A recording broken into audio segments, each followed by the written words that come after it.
Hi, I'm Archie Burton Smith, and I'm the writer and director of the show you're about to hear. Before we start the show, I'd like to say a few things. First and foremost, I want to say thank you so much for listening. Over the past 5 months, I've had the opportunity to work with an amazing cast and crew, and they've put in a ton of time and effort to bring this show to you. It's been a pleasure to get to hear the work they've produced, and I hope you enjoy it as much as I do. Second, unlike most campus theater productions, our show is completely free, and we're pleased to say that this show is accessible to anyone who wants to listen to it.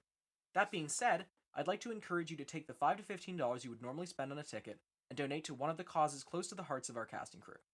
Each episode of the show will highlight a different charitable organization, and it would mean the world to us if you supported them in any way you can. This episode's cause is the Raven Trust, an organization dedicated to supporting the assertion of the inherent and constitutionally protected rights of Indigenous peoples and working towards reconciliation and environmental justice. In the face of rampant anti-Indigenous violence and terrorism in Canada, it is more important than ever to support Indigenous peoples as much as we can, and supporting the Raven Trust is a good place to start. You can visit their website, raventrust.com, to find ways to donate, support, and get involved in their various initiatives. Finally, I'd like to give a content warning before the show begins. The Longest Night is a show that deals with dark subject matter and potentially distressing themes. Episode 1 contains scenes of gun violence, coarse language, frightening scenes, and discussion of mental illness. Now, without further ado, I'm pleased to present the debut episode of The Longest Night. I hope you enjoy. UC Follies presents The Longest Night, a radio play by Archie Burton Smith. Episode 1, The Night in Question. Prologue, Burial at Sea.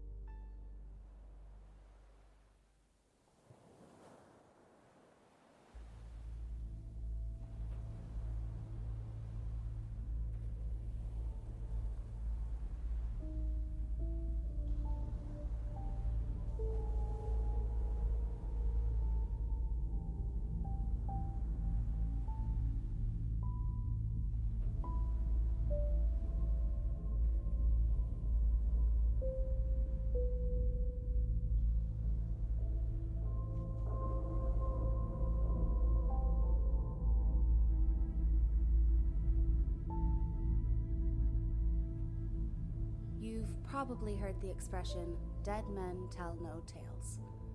I can safely say that's untrue. My name is Jess, and I'm an operations specialist for the United States Coast Guard. What that means is I listen to recordings of transmissions from shipwrecks. My job is to find out why accidents happen based on the recordings of what was going on at the time on board. For example,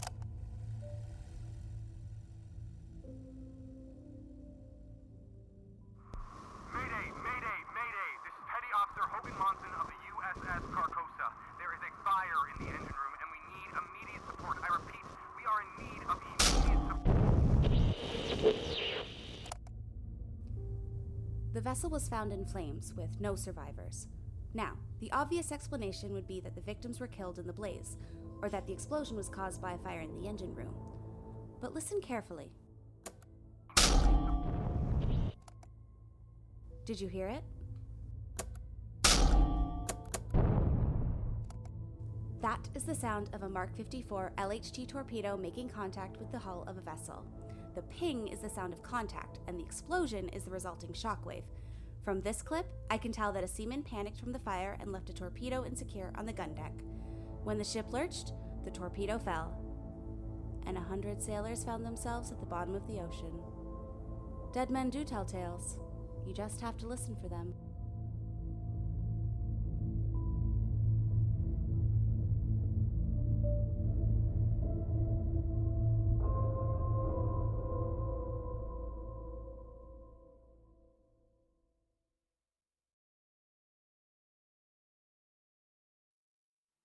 Chapter 1, Home Sweet Home. The reason all this matters also happens to be the setting of the story I'm here to tell you, the Wilson farmhouse. I saw the house for the first time the evening of October 24th, 2010, and despite the time of year, the heat was sweltering. For the purposes of my protection, and yours, I'm not going to tell you where this farmhouse is. What I will say is that it's hot there, and humid, and southern. I could feel the sweat trickle down the back of my neck that evening. Mosquitoes flitted around me, thirsty for blood. My legs itched from the unkempt grass. Standing in front of that house, You could tell no one had been there for a really long time. I didn't want to be there either, but I had a job to do. More on that later. First, some context.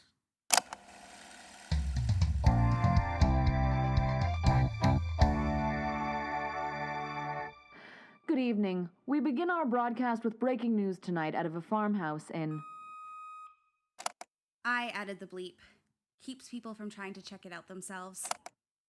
Tragedy struck tonight as police discovered the bodies of Clark and Judith Wilson, as well as their eldest daughter, Catherine, inside of their southern farmhouse. The victims appeared to have died from gunshot wounds to the head that were inflicted while they slept. Authorities say that the massacre was committed by their son, Andrew Wilson. We go live to the scene now with Chip Hansen. Chip? Thanks, Maggie. I'm standing in front of the Wilson farmhouse where just 1 hour ago, 19-year-old Andrew Wilson crept into the room of his sleeping parents and opened fire with a rifle. His sister, Catherine McLaren, seemed to have attempted to hide under her bed to escape the violence, but she was dragged out and shot as well. Police arrived on the scene after receiving an emergency call from a local radio station. Police believe the suspect is armed and dangerous, and a manhunt has begun to locate and apprehend Andrew. What happened in there, Chip? There's still no word about what's going on, but I'm willing to bet that Andrew underwent a psychotic breakdown. Does psychosis run in the family? A neighbor mentioned that Andrew's mother, Judith, was on medication for some form of mental illness, and I'm willing to bet this could be related. It looks like the police are wheeling out the bodies of the deceased. Officer, can I get a comment on what's happening in there? Yeah. Stay the fuck inside. Until we've caught this guy, everyone needs to stay in their homes. All right, apologies for the foul language, folks, but the message is clear. Stay in your home. Huh? It appears that Sarah Wilson, the couple's youngest child, is being dragged out of the house. We are unaware of her location, but as of right now, she appears to be the only survivor of the massacre.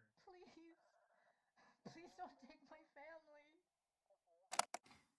That was my mother, Sarah Wilson, the sole survivor of what locals came to know as the longest night.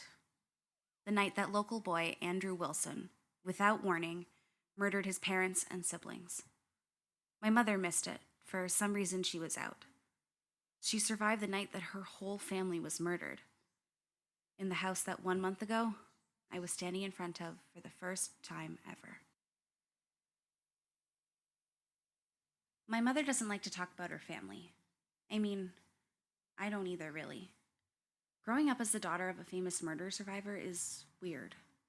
People ask me about it all the time, never meeting anyone from your family, being talked to like you're so traumatized anything could set you off. And that's just what it's like for me. I can't imagine how it is for my mother. Her brother killed her whole family, and she can't even remember them privately. Her personal tragedy is a horror story that the whole world loves to tell.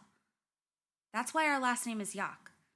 Mom didn't want to be defined by being a Wilson anymore, so she changed it. Growing up, I would get bits and pieces of that night from her. Every once in a while, I'd ask about a family member and she'd tell me something stupid they did when they were kids.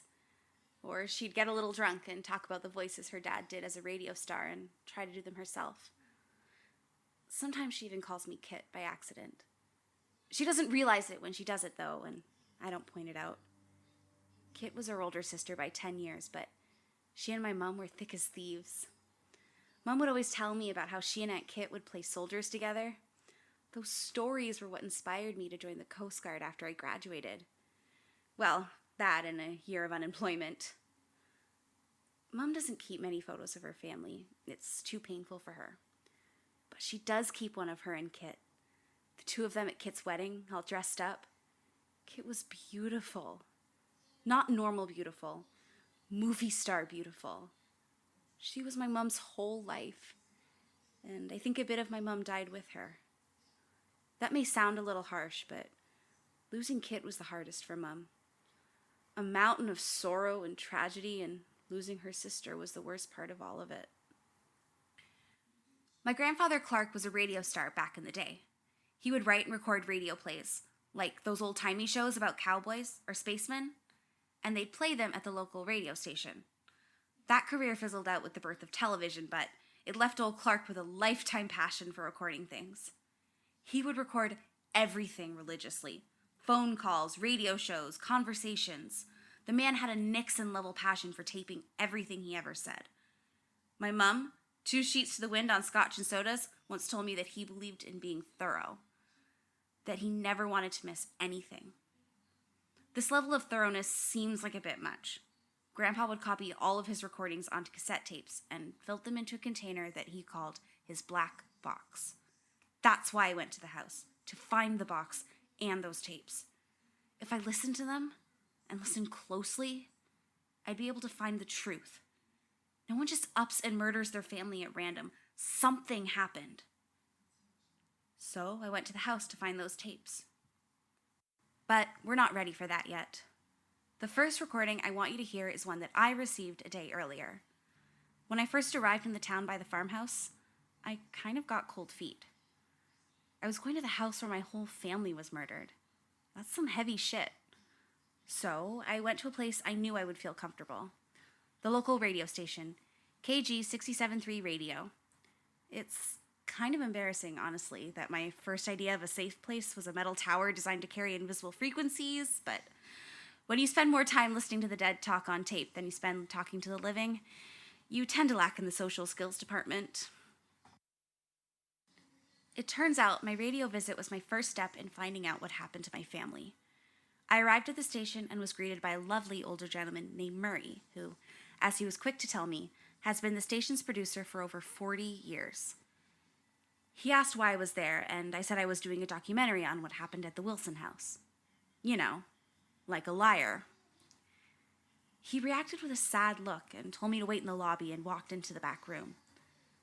I thought he was ditching me, but after a while he came out with a cassette tape and player and told me, "You're going to want to start with this." I listened to the tape and very quickly understood what he meant. Just a warning, this tape it's a whole fucking lot. But it's important. It's the tape that made me realize that something was going on here. Something wrong. I want you to listen to it, and listen closely, because this tape is where our story truly begins. Chapter 2, Midnight Madness. Woo! Ladies and gentlemen, boys and ghouls, welcome to the Graveyard Shift, your favorite and only midnight radio show here on KG 67.3.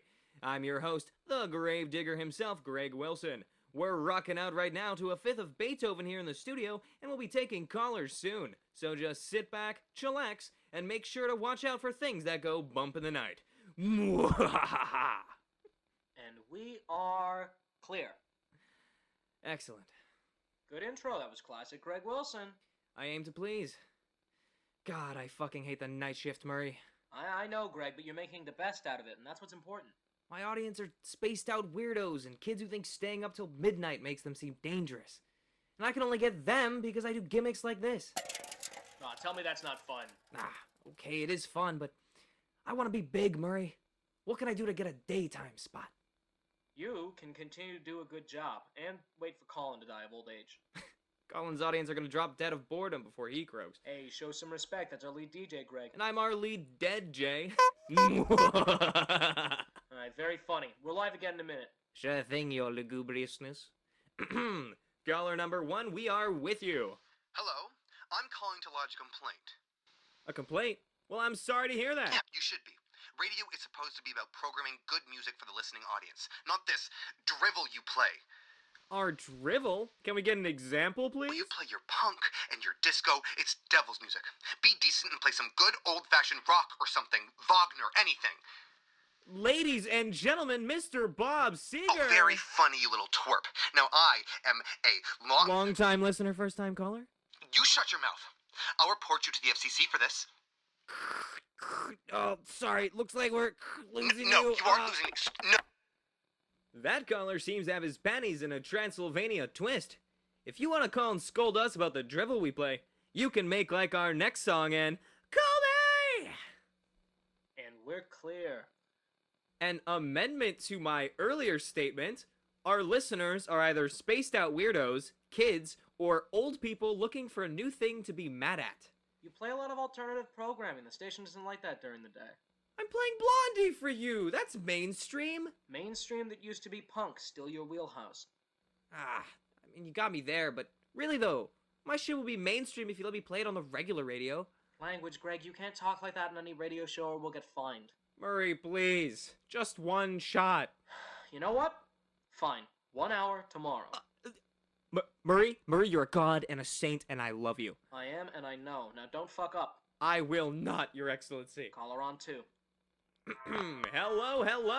Hey, man. How are you this evening? You know, no one ever asked me that. I'm doing swell. I've got a great producer, my sister is in town visiting the family, and I'm surrounded by records. How are you doing, compadre? I'm doing great, man. Listening and learning and loving. Sounds like listening isn't the only thing you're doing at the moment. That's funny, man. You're funny. Well, you might be our nicest caller ever. Real palate cleanser after our last call with Nixon. I love you, man. Whoa, buy a guy a drink first. No, man, I just love the whole world. I love this whole fucking universe. Well, the FCC is really gonna ding us tonight. Let's keep the swearing to the minimals, s'il vous plaît. Sorry, friend. Just excited. I heard the universe tonight. Heard the universe? Yeah. Just before your show. Heard it on the radio. It's here and alive. Okay. The universe is talking to us, man. Giving us directions. We just gotta listen. We're surrounded by magic. Magic is everywhere, man. We're swimming in it. And that looks like all the time we have. Talk to you later. Good talking to you, fella. Well, you heard it here, folks. Magic is everywhere. My producer Murray, for instance. Magic. Music. Magic. And Olivia Newton-John. Magic. And coming up next. Clear. Wow. That was... Wow. Okay, you may actually have some spacey drugs in your audience. Murray, she wasn't high. The universe was talking to her. Where is our world going? A magical place. What was that? Jesus Christ! Oh! Is it over? Yeah, just seems like a frequency interruption. Murray, maybe it was the universe. It interrupted the track. I'm gonna go reset it. You take another caller. On it. Sorry about that interruption, folks. Technical difficulties. We're gonna go to our next caller. Caller number 3, you are on the line. Greg? Is that you? Hello? It's Andrew. Oh, wow! Ladies and gentlemen, this call is a special one coming from my own baby brother, Andrew Wilson. How you doing, buddy? Mom and Dad are letting you call someone this late at night? They usually keep you on a pretty tight leash. They're dead. What? Mom and Dad are dead, Greg. Andrew, what are you talking about? I killed them. Kid 2. Andrew, this is not funny. I don't understand what you're talking about. I'm coming to the station. Murray, cut off the broadcast. Right now. Already done. You call the police. I'm gonna go lock the doors. Okay. Hello? Hello, operator? This is Greg Wilson. I just got... I don't know, a fucked up phone call from my brother. I need someone to check on my family. Sir, I need you to calm down. Where are you? I'm at the radio station. And what happened? My younger brother just called. He said he killed our family. Where is your family, sir? They live at... Okay, we're sending a car there now. We'll also send a car to the station. Thank you. Hurry. Please. The police? On their way. Mur, what the fuck is happening? I don't know, Greg. I'm sure it's just some sick joke. Andrew's not like that. He would never joke about hurting anyone. Especially not Kit. Give me the phone, I'm calling the house. Come on. Fuck! What is it? I got through, but it's just static. He must have messed with the phone lines or something. God damn it. Greg, it's gonna be okay. Look, the police are already on their way. I'll go meet them out front, and you stay here and take a minute. Lock it behind me, okay? Murray, what if he's out there? If he is, I'll take him down before the police get here. No one takes out Murray Horowitz. I was on the wrestling team in high school. Didn't you bring them their water? Ah, same difference. I picked up a few things. Come on. Kid, pick up! Come on! Anyone! Damn it! Hello, Greg. Oh my god. Andrew, what are you doing here? It's time, Greg. How did you get in here? You didn't lock the window. What did you do, Andrew? What did you do? Andrew, please. It's me. It's your big brother. Whatever you did, we can work through this. Just talk to me. I'm here for you.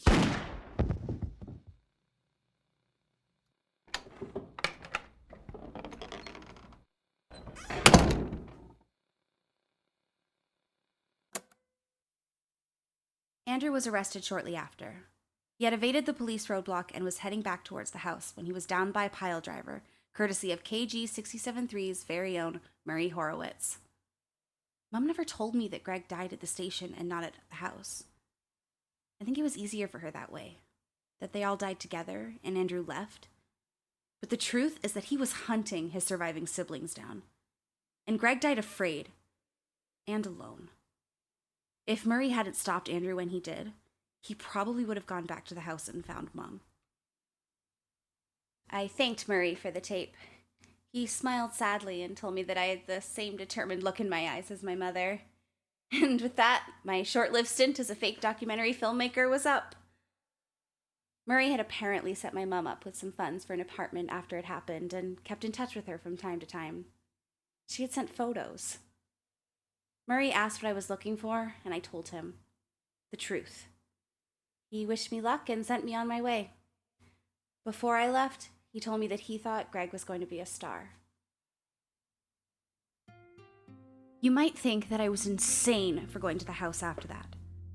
But hearing my uncle like that kept me going. I don't mean hearing him die. Hearing him alive. Hearing his show. I didn't know that my uncle was a radio show host. Or funny, even. There was so much I didn't know about him. These people, my family, they had lives. They aren't just some horror story. I wanted to hear them, and I want you to hear them. Hearing this clip told me I had to learn more. However, upon listening to the clip again in my hotel room later that night, I noticed something much more unsettling than my uncle's tendency for lame jokes. Did you hear it? Let's listen again.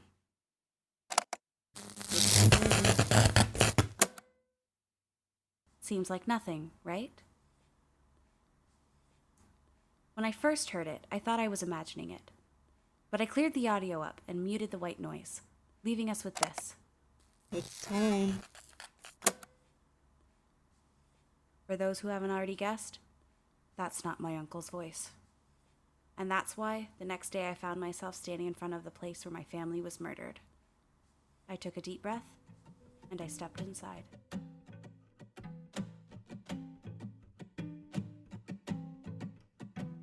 They buried me down, they buried me down. They stole me away and they buried me down. They gave me a bell and they left me to ring it. I am the dead ringer, ringer. Leave me to peace, so leave me to peace. Answer the bell or leave me to peace. Spare me the stillness of blue and black illness. This bell still The Longest Night, starring Elizabeth So as Jess Yak, Kit Domansky as Sarah Wilson, Adrian Pavone as Andrew Wilson, Lova Beckwith as Greg Wilson, Casey Belding as Kit Wilson, Brendan Rush as Clark Wilson, Olivia Thornton Nickerson as Judy Wilson, with Julia Pape as Daisy, and Ashley Zwick as The Friend. Featuring Martin Conca as the narrator, Zaharine Taraftar as Erin Richardson, and Jasmine Cabanella as Cordelia Summer.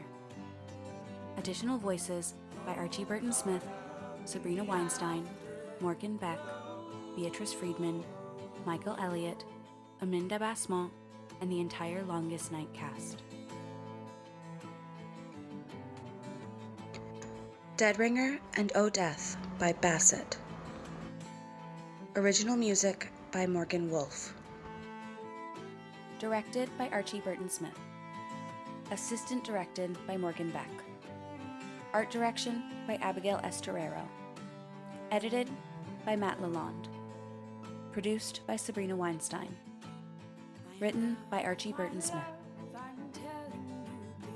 Special thanks to Jess Nash for her name, friendship, and boundless horror knowledge.